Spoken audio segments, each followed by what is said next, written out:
Lokalne volitve. Radio Robin. Na vrsti je soočenje županskih kandidatov za mestno občino Nova Gorica. Dober dan, Vanja Trkman, sem z vami in dobrodošli in seveda lepo pozdravljeni tudi kandidati. Da vas bom kar po abecednem vrstnem redu naštela in predstavila. Anton Harej, Tomaž Horvat, Klemen Miklavič, Damjana Pavlica, Andrej Pelicon, Samo Turel, lep pozdrav. Dobar dan. Dobar dan. Anton Harej, kandidat NSI, ste bili dolgo leta mestni svetnik oziroma ste mestni svetnik, bili ste tudi na kmetijskem ministrstvu sekretar. Lahko rečemo, da sedaj že nekaj let opravljate službo na službi vlade za razvoj in kohezijsko politiko. Recimo, zavzeli ste se za nakup vinoteke Solum, če nakratko pogledamo v vaš program v centru mesta. Vemo, da je sedaj tam telekomunikacijsko podjetje. Kaj vas je še zmotilo, da ste se odločili, da se tretjič potegujete za kandidata za župana mestne občine? Glejte, vlaganje v prostore, ki jih imamo v Novi Gorici, je smiselno, če je lastnina naša. Že prej so bile tendence, spomnimo se remize, tudi Solum smo obnavljali, pa tudi zdaj smo šli v preoblikovanje manufakture za zavod za turizem. To se mi zdijo zgrešene naložbe, kajti smiselno je, da če vlagamo, da vlagamo v naše in tudi ostane naše, ne da potem tudi dolgoročno bremenimo proračun z najemninami. Še nakratko, čisto, kdo je vaš idol, če ga imate, oziroma vzornik, pa ni treba, da se ostajamo na slovenskem. Veliko zgledujem se po pogumnih politikih, ki delajo na dolgoročnem in ne kratkoročno in ne samovšečno, pač pa želimo, da se usposobimo za vodenje, demokratično vodenje samostojne države, ki jo imamo in smo lahko za njo hvaležni. Čisto na kratko, v vzornikih sem nameravala naslednji gospod Tomaž Horvat, kandidat SD, po izobrazbi zdravstveni tehnik in pravnik, zaključujete drugi mandat kot predstavnik Goriške v državnem svetu. Znamo bolje nagovarjate volivce. V vašem programu pa smo našli eno tako zanimivost. Omogočiti želite izgradnjo mladinskega hostla na lokaciji sedanjega Fursa. Zakaj? Ja, mislim, da prvo lep pozdrav vsem poslušalkam in poslušalcem. Mislim, da je to ena prilika za Novo Gorico, da oživi mestno jedro. Stavba Fursa si bo v roku 2 let spraznila, kajti Furs se seli na lokacijo Eda centra. Tako da mislim, da to je zelo primerna lokacija prav za mladinski hotel in bom to podprl vsekakor in vidim to eno tudi kot razvojno priliko, kajti smo mlado mesto, mlade moramo podpirati in z njimi narediti tudi strategijo, ki jo bomo potem v naslednjih 10 do 15 letih izvajali. Tako da na mladih svet stoji in verjamem v njih in v njihovo energijo. Na kratko, kdo je vaš vzornik, če ga imate? Moj vzornik je na domačem političnem parketu je bil Janez Stanovnik, na italijanskem ali pa mednarodnem Sandro Pertini. Hvala lepa. Z nami je tudi gospa Damjana Pavlica, podžupanja, še vedno aktualna. Odločno in odgovorno pa pravite vi oziroma nagovarjate volivce. Pa naj povemo še, da ste kandidatka SDS, upokojena podjetnica, s čutom za kulturo in socialo ste dejali. No, bi na podoben način vodili občino kot podjetje morda? Mislim, da ja. Imam pozdravljeni vsi poslušalci. Imam izkušnje in imam izkušnje tako iz podjetništva, iz bančništva in tudi naše podjetje smo ustanovili sami, brez nič in je peljemo že 15 let s hčerko, tako da vodila bi tako, kot se vodi gospodarstvo in mislim, da le tukaj je možen napredek. Še nakratko vaš vzornik. Jaz bi rekla kar Boris Pahor, pa ne zato, ker je politik, ampak ker je človek, ki si zasluži, da ima posebno mesto tudi v naši kulturi in da ohranimo spomin nanj. Hvala lepa. Andrej oziroma gospod Klemen Miklavič, napredna Goriška pa je geslo, s katerim se podajate po svoj drugi mandat, aktualni župan, torej doktor edukacijskih ved, kandidirate s podporo volivcev in liste Goriška.si ter nedavno tudi stranke Vesna. Kako pa bi pripravili teren, da bodo v Novi Gorici čez 15 let denimo želi rezultate in sedaj že to omogočili? Pozdravljeni Robinovci. Pravzaprav mi smo že posejali za to, da bomo lahko na dolgi rok želi. Tiste občine, ki so uspešne, so pred časom začele dolgoročno razmišljati. In če primerjamo diskusijo med volitvami leta 14 oziroma leta 18 in danes, je razlika očitna. Danes so teme gospodarstvo, napredek, infrastruktura, železnice, nove cone, nove stanovanja. Stanovanja sploh niso bila tema prej. Ne? Torej, Goriška se prebuja, Nova Gorica ni več spalno naselje, trend smo obrnili navzgor, gremo naprej. Vaš vzornik oziroma vzornica? Sem že večkrat rekel, Edvard Rusjan, človek, ki je bil drzen, vizionar, naredil je stvari, za katere so mislili, da niso mogoče. Po letu je eden prvih na svetu z svojim strojem, ki je bil narejen v obrtniški delavnici. Hvala lepa. Andrej Pelicon, kandidat Levice, ste koordinator lokalnega odbora stranke Upokojeni voznik. Občina zavzema za solidarno Novo Gorico, pravite. Morda ena izmed vaših pomembnejših tem boli vas neučinkovitost javnega mestnega in primestnega prometa, ste dejali. Kako bi v to zagrizli? Pozdravljeni vsi. Javni potniški promet je dejansko v naši občini neučinkovit. Tukaj gre za letno skoraj $500 000 stroškov, ki financiramo brezplačni javni potniški promet, ki pa ni učinkovit. Javni potniški promet je v Gorici linija izvira 70 let prejšnjega stoletja in mislim, da so cele četrte in poslovne cone nepokrite. Se pravi, večja pokritost. Kdo pa vas navdihuje? Tokrat bom dal priznanje Mihaelu Schumacherju, ker je cenim visoko profesionalnost in delovnost. Oziroma vozniku. Dobro, hvala lepa. Samo Turel, kandidat Gibanja Svoboda, novinec na političnem parketu, sicer pa direktor okrožnega sodišča, pravnik po izobrazbi. Odprimo vrata je vaš predvolilni slogan. Eden redkih v programu se prav osredotočate tudi na Hit, kjer bi podpirali, da bi ta igralničar gradil tudi turistični in kongresni steber poleg igralništva. Ga ne že sedaj? Kako bi to podpirali? Dober dan, najprej. Podpirali bi tako, da bi se skupaj z upravo usedli in poiskali, kje so tiste možnosti, ki jih Hit zaenkrat ne izkorišča. Tu pa predvsem kot pomoč, kot prispevek občine k igralniškemu turizmu, ki je, hočeš nočeš, eden izmed pomembnih gospodarskih dejavnosti v naši občini. Prav ta pa je prav v obdobju COVID epidemije utrpela kar hud udarec, se sicer zdaj še pobira, bi pa radi, da bi bil Hit malo bolj prisoten v tem našem območju, zato da bi se širil tudi na to področje. Kdo pa vas navdihuje oziroma imate vzornika?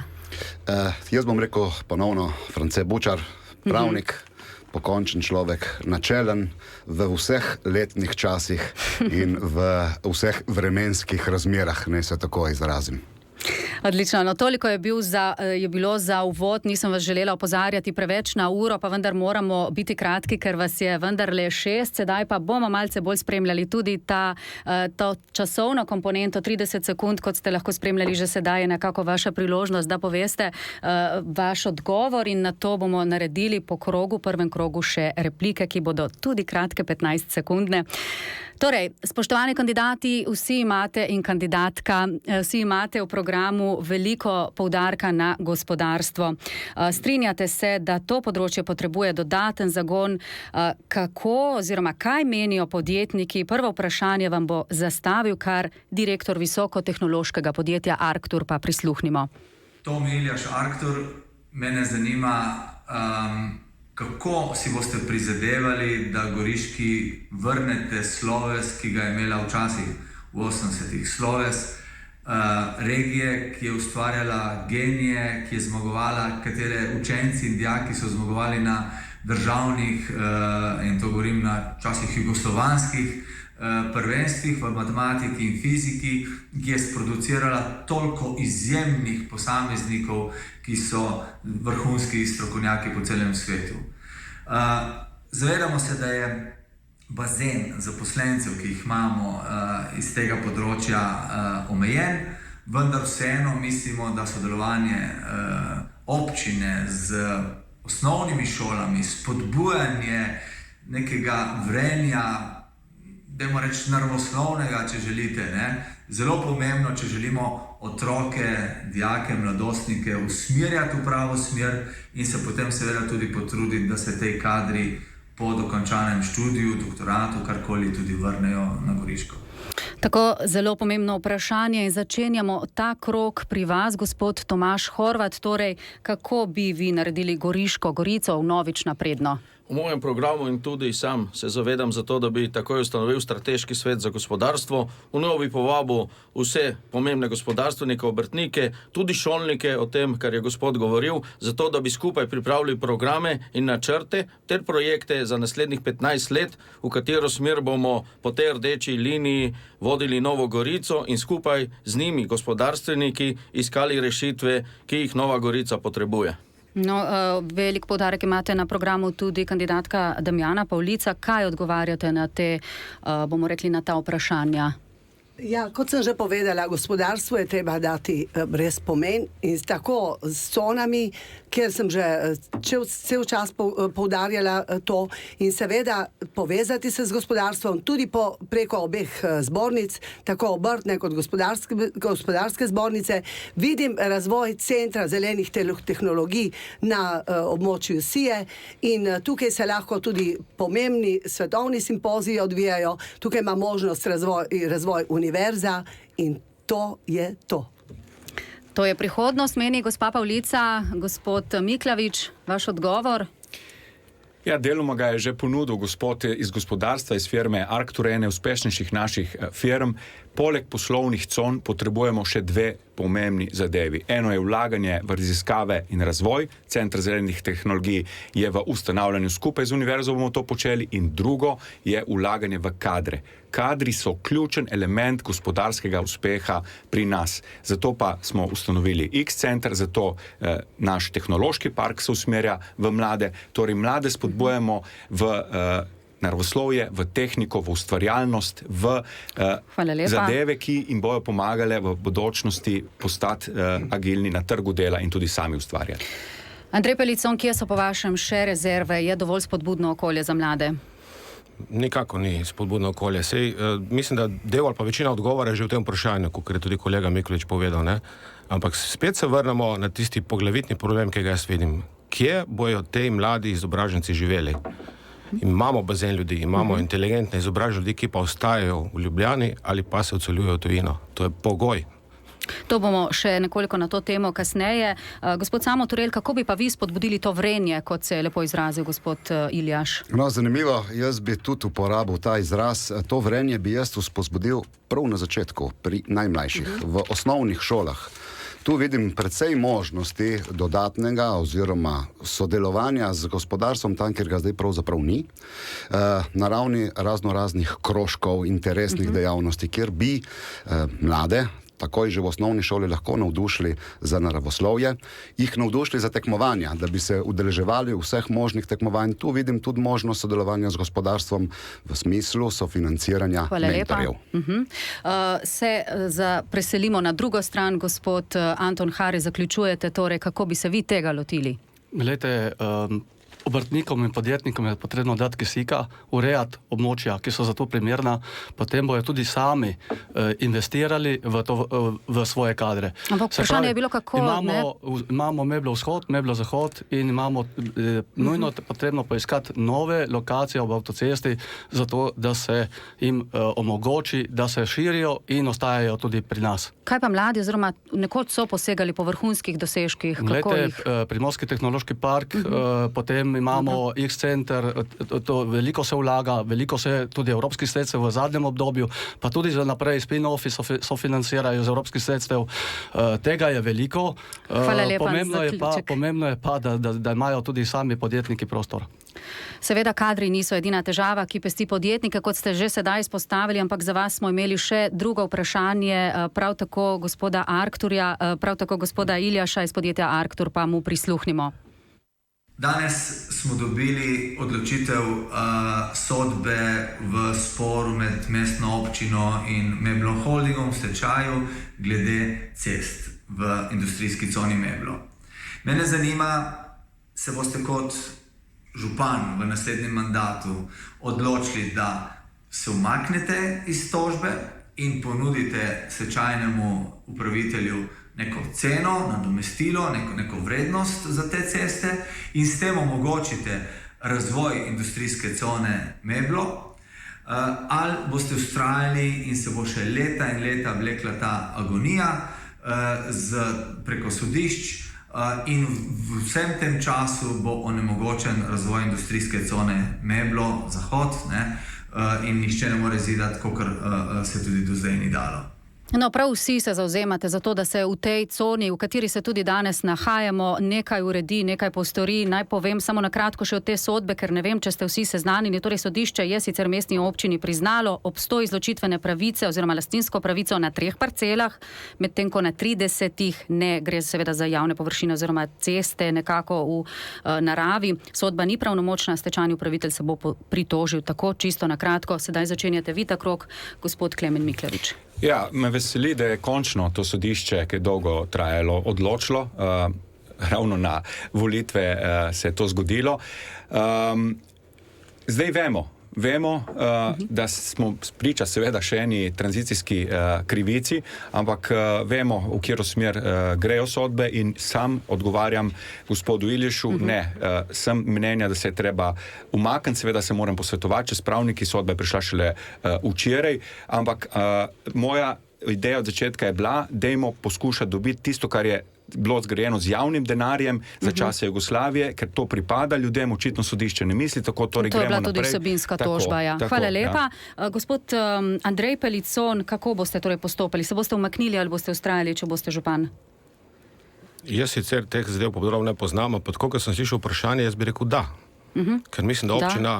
Bomo vztrajali, da bomo se umaknili. Da je treba tudi kaj odkupiti, zato da se premaknemo z mrtve točke. To je nezaslišano, da se tista zadeva vleče 30 let. Ogromna področja namenjena podjetjem, obrtnikom in tam stoji, tako da to je treba prerezati, nujno je začeti nekaj delati tam. Odlično. Hvala lepa. Gospod Samo Turel, torej, kako odgovarjate gospodu Iljašu? Odgovarjam tako, da se spori neha, da se takoj usedemo vsi deležniki, stečajni upravitelj, upniki in predvsem 70 podjetij, okrog 70 podjetij, ki že danes živijo v tej coni in so talci teh razmer. Absolutno zagovarjam to, da mora občina ceste in infrastrukturo pridobiti v svoje upravljanje z nakupom, z enim pametnim dogovorom, ker je le tako mogoč nadaljni razvoj na tem prostoru. Gospod Anton Hare, zakaj se tega ni uredilo prej? Zadeve ste spremljali tudi kot mestni svetnik.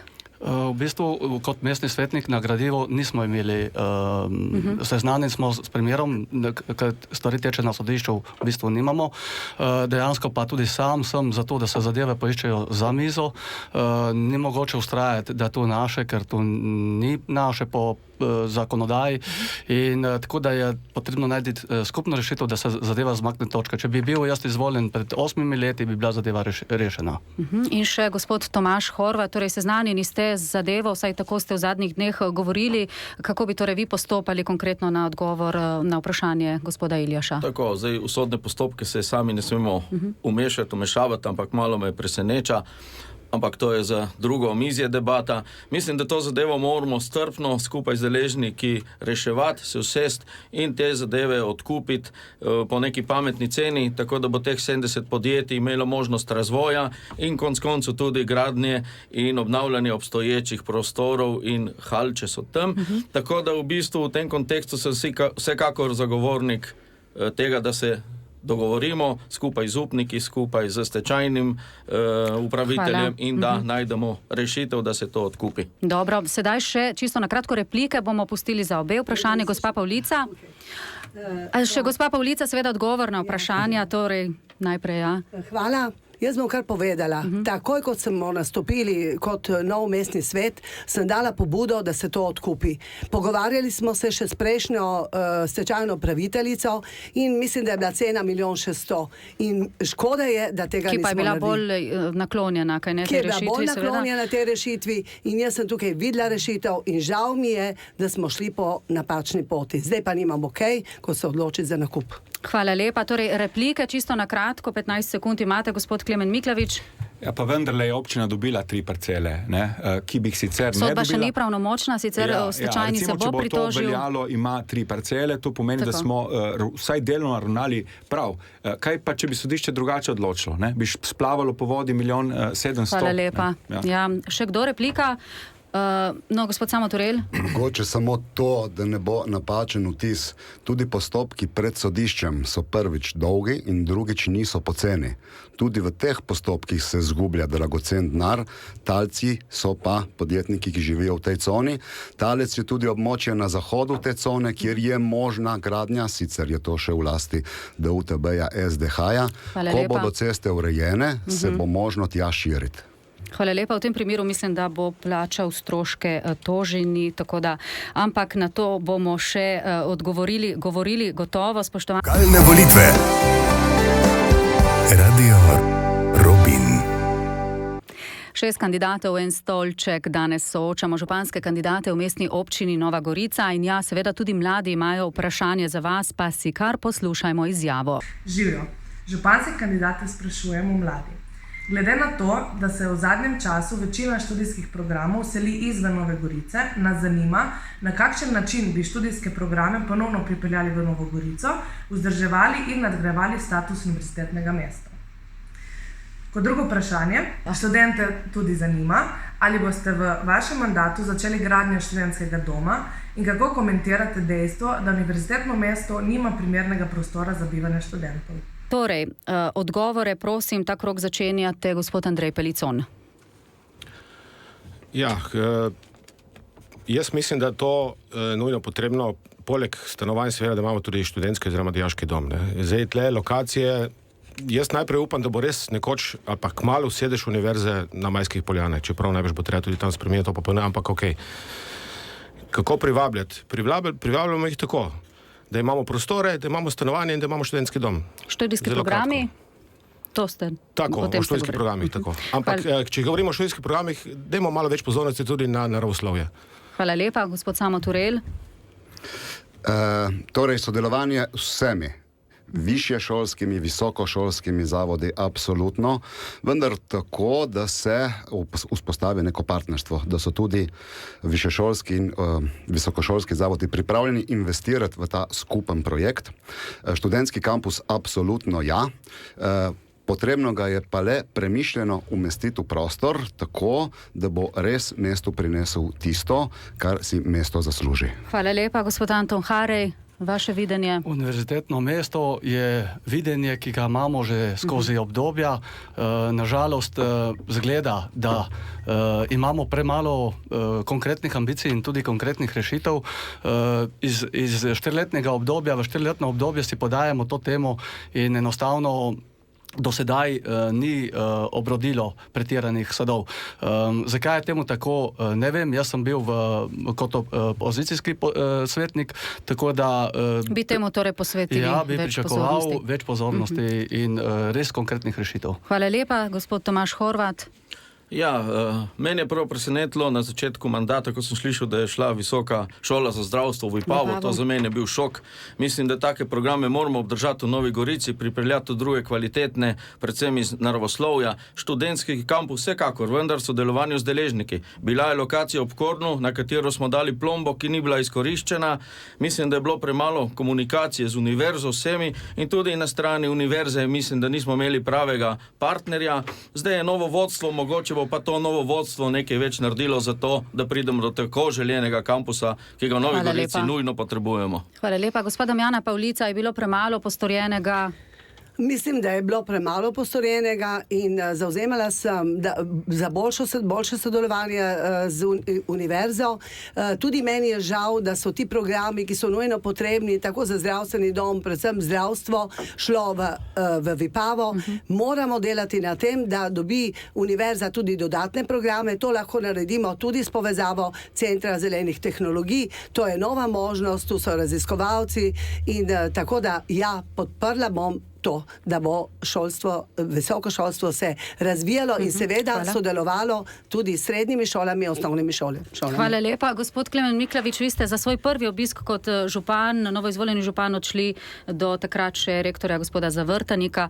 Kaj se je sedaj izcimilo, zakaj se programi selijo iz Nove Gorice? Zelo jasen, ker imam malo časa. Zadeve so zelo jasno začrtane. Z novim vodstvom smo dobili skupen jezik. Novo vodstvo se zaveda, da sodijo študijske dejavnosti v mesto, ker je mesto edina atraktivna lokacija za to, da lahko prihajajo študenti iz cele Evrope. In sicer študentski domovi so prioriteta številka 1 na območju železniške postaje Majskih Poljan. Rektorat se z železnico dogovarja univerza, da bo v tej stari železniški postaji, se pravi stavbi železniške postaje. Ja, in kar je najbolj pomembno je, da smo to mesto skupaj z Gorico naredili atraktivno za mlade ljudi. Tudi na to temo bomo še. Hvala lepa. In to bo privlačilo študente. Univerza planira vse svoje študijske dejavnosti preseliti v Novo Gorico, razen vinarstva in vinogradništva, ki ostajajo. Držali vas bomo seveda za to besedo, kolikor boste ponovno izvoljeni. In še eno vprašanje gospe oziroma naše Leni Stevanović, predsednice Kluba goriških študentov, tako da si kar poslušajmo. Spoštovani županski kandidati, za mlade pomembno tudi. Po naših informacijah si mladi po študiju želijo življenje v Novi Gorici, vendar za to ni pravih pogojev, saj od leta 2010 ni bilo zgrajenega večjega števila javnih najemnih stanovanj, razen 8 v Prvačni. Zato nas zanima, koliko javnih najemnih stanovanj boste zgradili v vašem mandatu, na katerih lokacijah in kje boste pridobili finančna sredstva. Hvala. Gospod Samo Turel. Torej, načrt je popolnoma jasen. Javna stanovanja najmanj 100 na območju Majskih Poljan s sofinanciranjem Republiškega stanovanjskega sklada. Projekt, ki je bil mišljen na Liskurju, se v primeru, ko bom jaz župan, ne bo zgodil. Ta stanovanja bodo zrasla na območju Majskih Poljan. Gospod Anton Harej.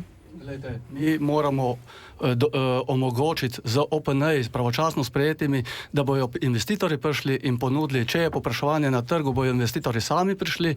Mi moramo pa dati ustrezne lokacije, ustrezno tudi infrastrukturno urejen te lokacije in potem mi tega, mislim, da ni smiselno, da posegamo v to področje, ampak tukaj, če je interes na trgu, mora biti tudi, če je popraševanje, bo tudi ponudba iz zasebnega sektorja. Kako mladim omogočati lažje priti do stanovanja, gospod Tomaž Horvat? Tako kot je rekel že moj predhodnik Turel, vsekakor so Majske Poljane ena velika priložnost, da skupaj z Republiškim stanovanjskim skladom dobimo jezik, predvsem pa skupni jezik, predvsem pa sredstva za to, da se to realizira. Mestna občina ima tudi na podeželju kar nekaj nepremičnin, v bistvu niti ne vemo, kje točno. Ljudje mi pravijo, da je tudi tam mora biti mogoče urediti stanovanja, tudi neprofitna. Tako da mislim, da imamo neke možnosti, vendar moramo res pohitriti postopke, kajti spremembe namembnosti, izdaja gradbenih dovoljenj, to so rak rana v bistvu naše regije, mislim pa, da tudi Slovenije. Tako da tukaj moramo biti kar aktivni. Hvala lepa, kar pa poudarjate tudi gospa Damjana Pavlica, kako torej rešiti to zagato, premakniti zadeve. Vse je bilo že povedano, tako da tudi jaz se strinjam z Majskimi Poljanami in da bi tukaj priskočil Republiški stanovanjski sklad in zgradil ta stanovanja za mlade. Vidim tudi priložnost na podeželju, kar že stalno govorim, da se morajo spreminjati prostorski akti bolj pogosto in da seveda tudi v starih vaških jedrih, tudi tam je možnost prebivati in se da marsikaj narediti. Seveda je pa tudi to, kot je rekel Anton Harej, dati možnost privatnim investitorjem, da jim omogočiti izgradnjo. Ko bo več stanovanj, takrat bo tudi ponudba nižja. Se nadejamo vsi. Hvala lepa. Mladi pričakujejo sedaj stanovanja. Gospod Klemen Miklavič. No, zdaj, ko poslušam moje sogovornike, vsi govorijo, kako bojo zidali stanovanja. Majske Poljane. Majske Poljane, tudi jaz sem za Majske Poljane. Veste, Majske Poljane so v lasti stečajnega upravitelja in vmes je še DUTB. Jaz sem dal pobudo ministru za delo, družino in socialne zadeve, da naj to prenese brezplačno na občinski ali pa Republiški stanovanjski sklad in takrat bomo realno lahko govorili o javnih stanovanjih na Majskih Poljanah. Med tem časom smo pa pripravili pogoje za to, da se bo izidele druge četrti, zasebne in javne investicije, in ta prvi, ki je najbolj realen, je prav Liskur. Škoda, da bi se temu projektu odpovedali, ko tudi tam so zemljišča prišle od države in tudi tam je investicija od države je zagotovljena in tudi trend je priseljevanje v neke naravna okolja. Hvala lepa. Še ta krog zaključujete, gospod Andrej Pelicon. Vaš minister je pravzaprav nekako bil v dogovoru že z županom, kot je omenil, glede teh majskih poljan. Kaj pričakujete? Recimo, da je bil dogovor, čeprav jaz o tem nič ne vem, ne?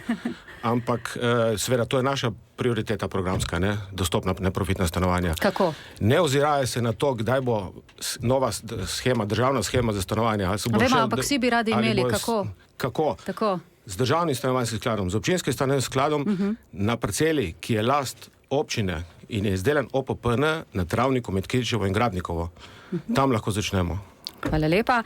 Replika, mislim, da sem videla, pa sedaj bi za oba sklopa seveda prosili. Torej najprej je bil, mislim, da gospod Tomaž Horvat. Ja, meni je žal, da te postopki toliko časa trajajo. Mislim, da smo tukaj izgubili že priložnost in verjamem, da ko bomo prevzeli oblast, bomo te postopke pohitreli. Kajti da se, če je želja in volja, predvsem pa skupaj z deležniki so se spogovoriti in zadeve peljati v korist ljudi in verjamem, da bomo našli vsi skupaj jezik za to, da te zadeve naredimo na bolj učinkovit in hitrejši način. Hvala lepa. Naslednji je bil gospod Miklavič. Ja, dve zadevi. Komu replicirate? Repliciram tistim, ki pravijo, da je potrebno znižati ceno na trgu. Ceno na trgu se znižuje tudi s sproščanjem zasebne gradnje in tudi tle smo uspeli zelo velike mete.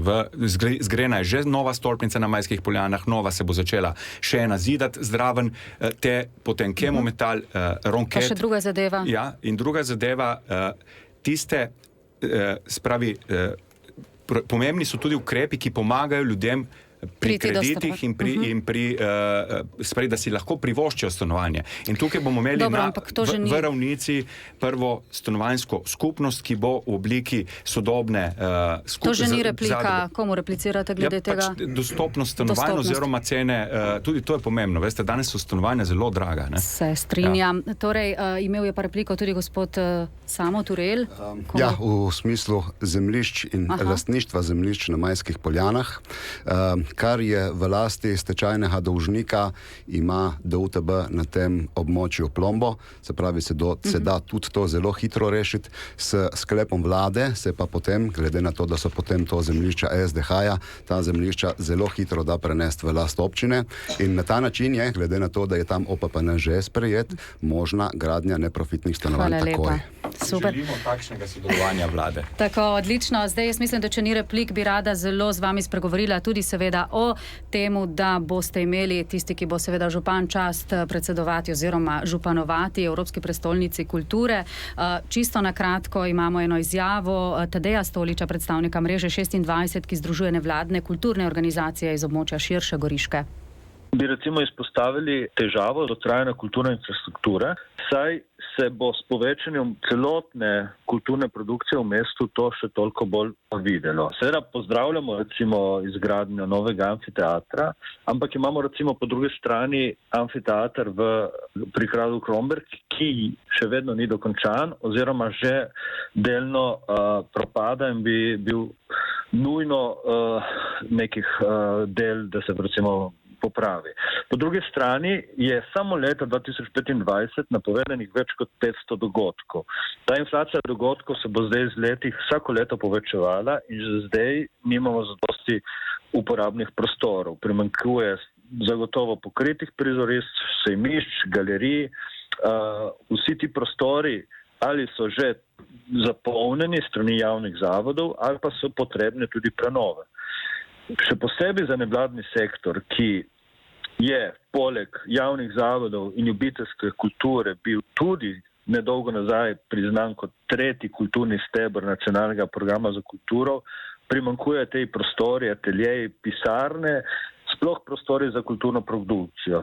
Tako da v bistvu bi kandidate in kandidatko vprašal, kako se bojo lotili problema, ki bo po mojem ključen za dobro izvedbo Evropske prestolnice kulture. Ta krog začenjate, gospod Samo Turel, torej kakšna je vaša rešitev, da bo 2025 zgodba obeh Goric uspeh? Torej, ravno včeraj smo sedeli s predstavniki ljubiteljske kulture, z javnim zavodom za kulturne dejavnosti in s predstavniki mreže N26, ki združuje nevladnike.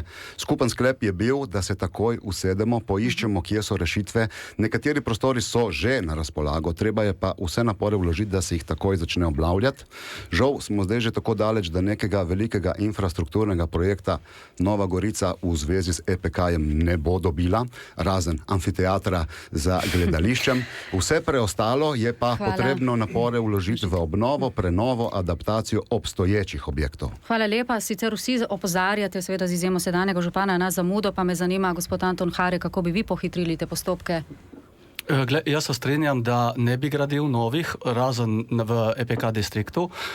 Drugače pa se strinjam popolnoma, star kulturni dom je potrebno obnoviti, razširiti tudi na območje praznih pisarn, davčne uprave in potem pa tudi graditi dogodke tudi v Primorsko-Danskem gledališču in v novem amfiteatru. To so tri ključne lokacije za dogodke EPK 2025. Hvala lepa, gospod Tomaž Horvat, kako odgovarjate?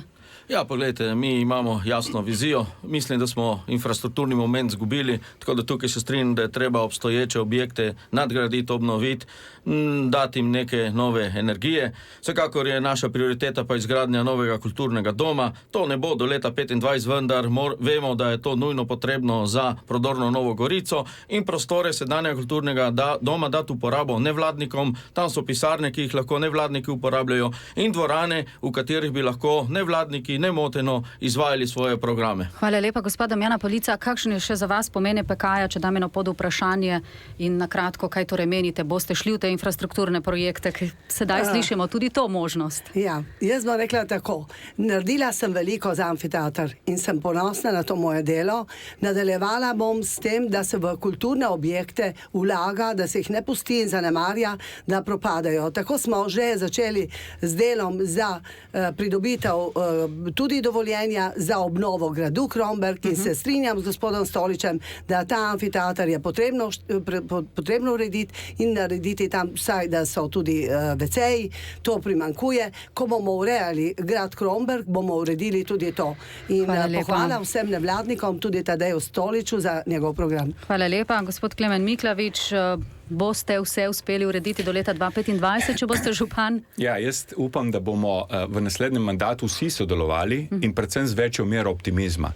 V tako kratkem času je res čudež, da lahko kaj narediš. Nisem pristaš velikih monumentalnih objektov, pristaš sem tako kot vsi ostali obnove obstoječih objektov, dobili bomo nov trg Evrope, obnovili bomo objekte v okolici trga Evrope in to bo pomembna infrastruktura. Na podeželju je potrebno obnoviti kulturne domove, recimo Sokolski dom v Prvačini.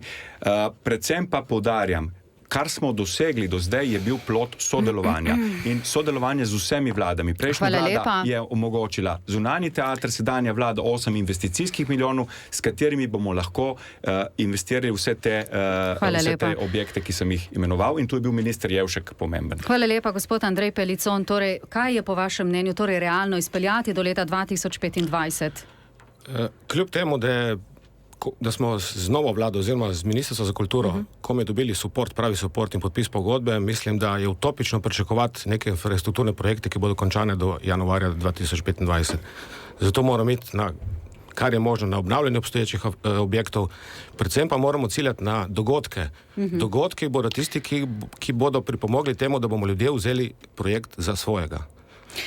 No, kako in kdaj bo kaj znanega v programu, tudi o tem se pogovarjajo kulturniki, pa tudi morda slišati je, veliko je bilo pravzaprav govora tudi na to temo, da se projekt nekako politično zlorablja, pa če gremo kar na vas, gospod Samo Turel, res čisto na kratko. Ko bom jaz župan, se v program ne bom vtikal. Tu je treba opolnomočiti tiste, ki bojo program ustvarjali in jim pustiti, da delajo. Vseeno ne smemo pozabiti, da je to projekt Evropska prestolnica kulture.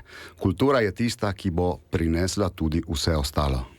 Torej, tu imate tudi možnost replike, no pod vprašanje sem dala gospod Anton Hari, torej zakaj je prišlo do vseh teh zamud, ko govorimo in kaj menite o tem političnem, bomo rekli, preigravanju, ki je nekako visi nad tem projektom? Glejte, za nazaj se ne bom ukvarjal, za naprej pa želim, da so naša društva, naši zavodi maksimalno vključeni.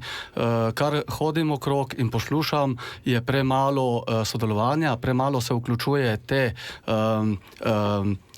potencijalne izvajalce. Res je, mogoče se je preveč zadeva ukvarjala sama sabo, zdaj pa po novem županu pričakujem od novega župana, da bo zadevo pohitril. Hvala lepa. Gospod Tomaž Horvat. Kot je bilo rečeno, program morajo pripravljati kulturniki, umetniki. Ampak ljudje ga ne poznajo, ne vedo. Ne poznajo, se strinjam, pa zato pa bi mogli povabiti tukaj zraven vse.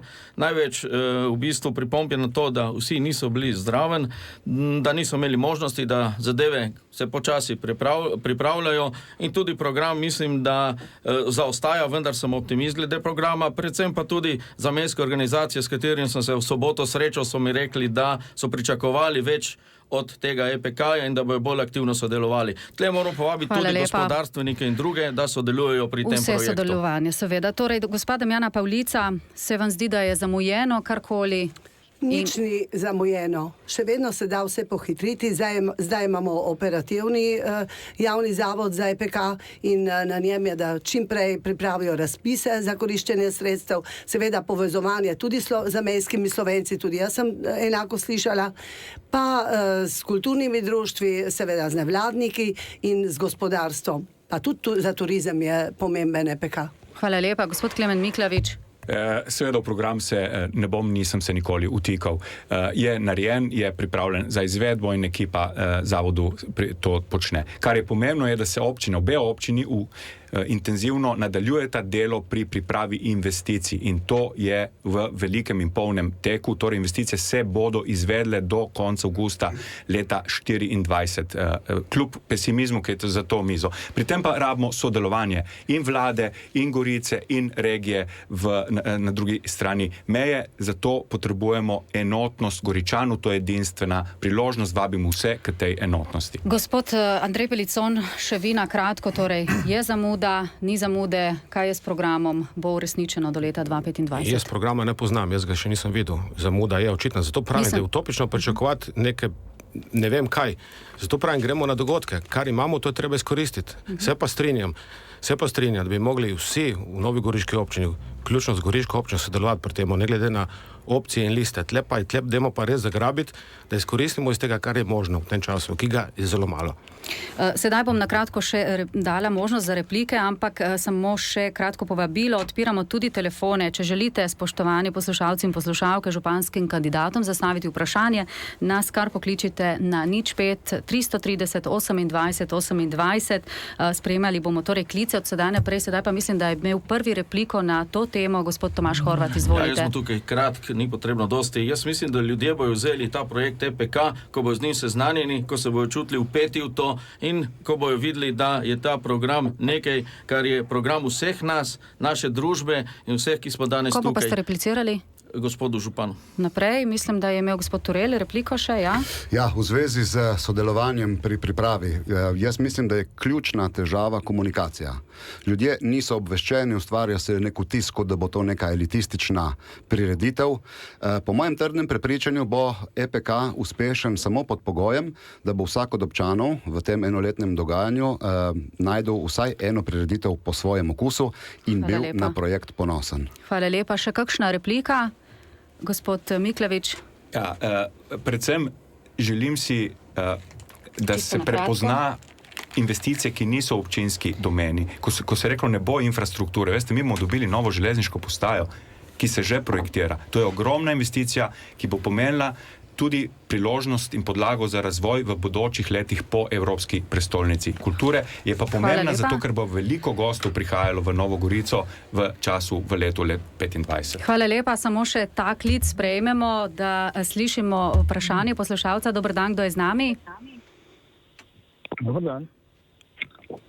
Zanima me v luči krize ljudje razmišljajo, kako bojo prišli iz meseca v mesec. Če se zdi županskim kandidatom primerno, da imajo na listah direktorje javnih zavodov, kdaj bo vsega tega dovolj? Pa se opravičujem, Anton Hare, vi ste imeli še na kratko repliko, ampak res 2 stavka, če se komu replicirate glede PK-ja. Jaz bi repliciral kar obema, tako kandidatom Svobode, kot tudi obstoječemu županu.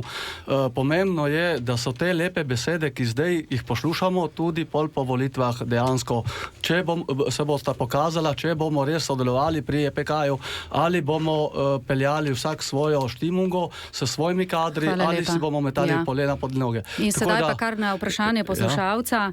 Glejte, to je, draginja je, tako kot COVID, zadeva vlade. Kaj pa glede tukaj se mora vlada kandidatov? pokazati, ker mi lahko dvigujemo cene, tudi vodo lahko dvignemo, samo nekje bo počilo. In počilo bo ne znotraj gospodinjstev, ampak počilo bo znotraj javnih zavodov. Kajti javni zavodi že zdaj dihajo na škrge. Imamo še en klic, tako da vas prosim, da zaključite. Če gre cena električne energije 400%, to pomeni, da se odraža v proračunih javnih zavodov. In tukaj, če kasni vlada, je to njen problem. Prosim, če daste tudi drugim možnost, torej gospod Tomaž Horvat, se vam zdi primerno, da imajo nekateri na listah torej tudi direktorje javnih zavodov? Ja, jaz mislim, da če sem čisto realen, da to mi ni čisto v redu. Mislim, da direktorji javnih zavodov pač so direktorji javnih zavodov in pač rabijo sredstva tudi od občine, vendar mislim, da se z njimi da dogovoriti in glede draginje bomo vsi skupaj zavihali rokave in skupaj z gospodarskimi javnimi službami iskali rešitve, da ne bo to breme prav teh naših javnih zavodov, Bodite res kratki, ker nas čakajo še poslušalci. Ki so že tako finančno podhranjeni. Hvala lepa. Gospod Damjana Pavlica, torej javni zavodi, direktorji na listah je primerno, ni? Meni se ne zdi ravno primerno, samo pustimo, bomo videli, kaj bo se odločili volivci. Hvala lepa. Se lahko še nekaj, glede draginje in glede tega. Jaz mislim, da je treba pospešiti gradnjo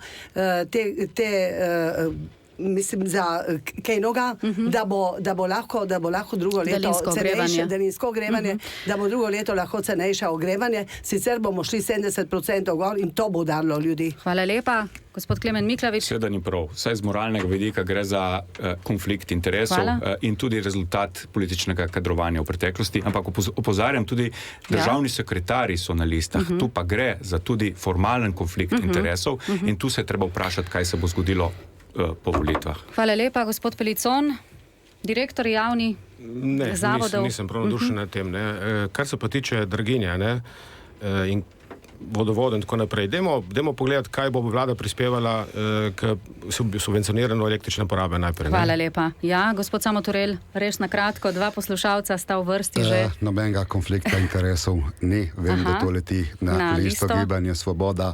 Vse to smo preverili tudi pri protikorupcijski komisiji, tako da jaz predlagam, da tisti, ki to trdijo, ne tudi skažejo. Ti ljudje so konec koncev vrhunski strokovnjaki na svojem področju in mislim, da lahko dosti dajo tudi občini. Dobro. Sekretarskega mesta, če bo izvoljeni.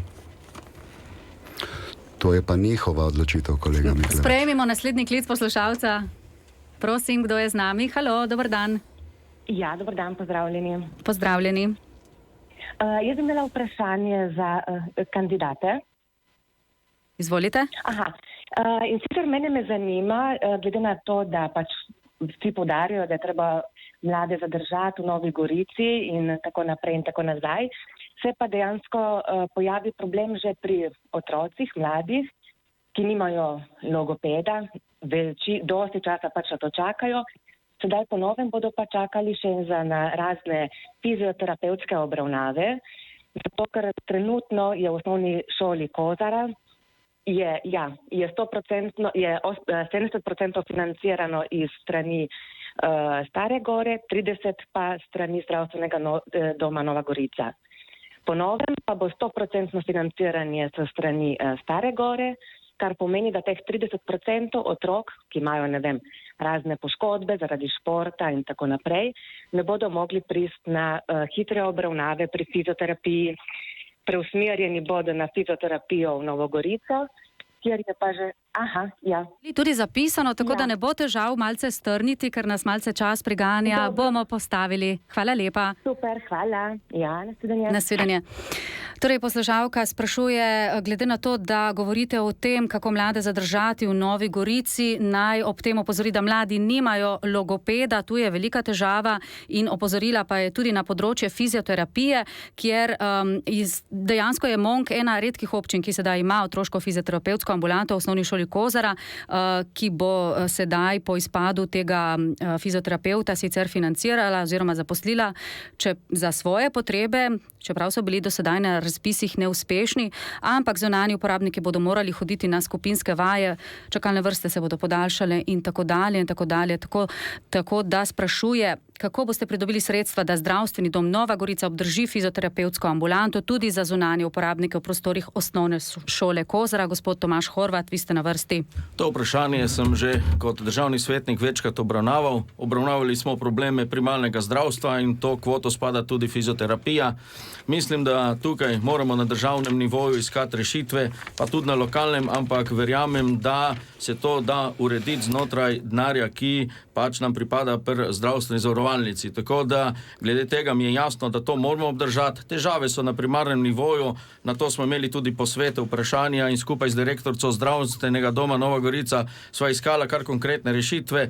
Zadnja je bila ta v bistvu, da se skupaj z drugimi direktorjemi odpravlja celo v Bosno iskati po nove zdravnike na primarnem nivoju. Tako da to je res pereča problematika. Problem. Hvala lepa, gospod Damjana Pavlica. Torej, se boste zavzeli za to, da bo ta program. Saj smo že sedeli na to temo in mislim, da je treba tukaj tudi strani občine sofinancirati tega fizioterapeuta. Sedeli smo, kot sem že povedala, s Kozaro. Mi s Kozaro sodelujemo in računamo, da bomo tudi tukaj dobili pomoč in prav gotovo mora tudi tukaj občina prispevati svoj delež. Hvala lepa. Vaš komentar, gospod Miklavič? Ja, seveda, fizioterapeut treba ohraniti. Kje najti kader? Ja, to je velik problem v šolstvu na državni ravni. Tukaj mora država zdaj razmišljati, kako razširiti mesta in spodbuditi mlade, da se upišejo na smeri, ki bojo potem rodile kadre. Moram pa reči, da tako Kozara kot ostale institucije, ki se ukvarjajo z otroci s posebnimi potrebami, so doživeli v tem mandatu veliko pozornosti. Jaz računam, da bo kmalu Kozara najboljša šola s posebnim programom daleč naokrog. Hvala lepa, gospod Andrej Pelicon, kje boste dobili ta sredstva, da bo lahko zdravstveni dom še naprej izvajal ta program? Pri skoraj 50-milijonskem proračunu nimamo sredstev za plačo od kakšnega logopeda in fizioterapeuta. Upam, da se hecamo. Samo toliko. Hvala lepa, gospod Samo Turel. Torej, tu imam srečo, da je direktorica zdravstvenega doma se pridružila naši ekipi. Rešitev je, naj gledalko pomirim, ta fizioterapeut bo ostal. Pogovori tečejo v tej smeri, da bi ga sofinancirale občine, ne samo ustanoviteljice Kozare, temveč da ne bi ga financirale občine, ki gravitirajo na to območje, tako da bo rezultat celo še boljši. Tisto, kar je bilo zdaj financirano strani zdravstvenega zavarovanja, bo ostalo za preostale otroke. To, kar bojo občine sofinancirale, bo pa namenjeno otrokom s posebnimi potrebami na Kozari. No, bomo videli, kako bo s tem. Upamo, da se res razplete po tem scenariju. Gospod Anton Hari, čisto na kratko. To je prejšnja vlada predlagala povečanje vpisa v medicinsko fakulteto, je bil odpor javnosti v navednicah seveda. Glejte, brez kadrov si lahko pravimo marsikaj, če se ne dobi na trgu, je to problem. Podpiram pa, da tu vendarle ostane in da pač potem pomagamo. Osnovni problem je zopet zdravstvena reforma. Žal mi je poslušalcu, ki nas vztrajno kliče, in vsem, ki so ostali, ampak čas se nam je iztekel. Tudi vam, spoštovani kandidati, ki bi radi replicirali, verjamem, da imate še marsikaj za povedati, ampak za danes je bilo to. Upam, da ste, cenjeni poslušalci, dobili nek pogled, da bo vaša odločitev v nedeljo kaj lažja. Hvala, da ste bili z nami in lep pozdrav. Hvala. Lokalne volitve. Radio Robin.